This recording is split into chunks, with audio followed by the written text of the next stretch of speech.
On réalise que les changements climatiques commencent déjà à se produire, on est déjà dedans. Et donc, ça fait en sorte que, en fait, on a deux choix. Soit qu'on peut ne rien faire et continuer avec un scénario business as usual, on continue à gérer le climat comme on l'a toujours fait, avec là le risque de voir plein de surprises apparaître puis de ne pas reconnaître ce climat-là et de ne pas être adapté. Ou l'autre option, c'est donc de prendre des actions souvent proactives pour tenter de gérer de plus en plus des risques climatiques qu'on ne croyait pas tellement probables auparavant. Le Québec est caractérisé par des activités touristiques de 4 saisons et c'est aussi ce que nos voisins clameraient aussi. Mais là, ce qui est en train de se produire avec les changements climatiques, c'est qu'il y a certaines régions qui perdent littéralement une saison, alors que lorsqu'on regarde l'impact des changements climatiques sur le Québec, on voit que même en 2050, voire même en 2100, on a encore 4 saisons assez bien démarquées. On va encore avoir un hiver, il n'y aura pas de palmier qui va se mettre à pousser sur le sud du Québec, à moins qu'on en plante puis qu'on fasse vraiment tout pour essayer de les garder.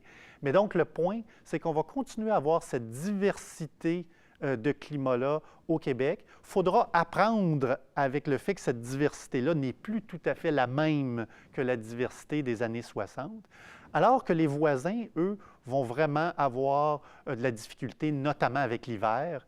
Et donc, c'est pour ça que ça peut devenir, si on le présente bien, si on s'adapte bien, si on prend des stratégies donc de marketing, par exemple, adaptées, bien, en fait, on peut même tirer profit de ce qui pourrait apparaître localement comme une disparition, une perte d'acquis qu'on avait auparavant. Pour les secteurs touristiques hivernaux, il y a différentes façons de s'adapter. On peut, par exemple, s'adapter stratégiquement, c'est-à-dire revoir notre modèle d'affaires, nos approches en marketing, etc., pour intégrer le fait que, par exemple, nos hivers vont être plus courts, par contre, ils vont être moins froids. D'un autre côté, il peut y avoir davantage de redoux et des périodes de pluie pendant la saison hivernale. Donc, on peut, par exemple, regarder ce qui se passe sur les marchés dans le sud, par exemple dans le centre des États-Unis, où la saison hivernale va être de moins en moins propice et donc on peut aller chercher une clientèle là-bas.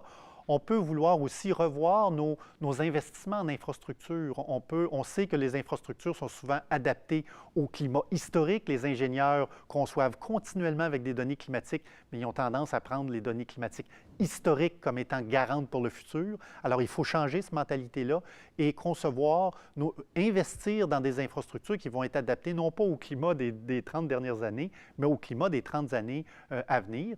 C'est un peu la même chose au niveau des secteurs de l'été. Alors, je veux dire, je prends l'exemple de la saison de golf. Pour le sud du Québec, où ça peut poser problème d'avoir des températures de 34, 35, 36 degrés Celsius sur les terrains de golf, mais il faut bien comprendre que dans le sud des États-Unis, c'est une condition fréquente. Donc, clairement, aller voir, par exemple, comment eux réussissent à gérer le fait que le climat est beaucoup plus chaud, les étés sont davantage tropicaux. Et donc, comment est-ce qu'on peut intégrer ça dans nos modes de fonctionnement des secteurs touristiques du Québec?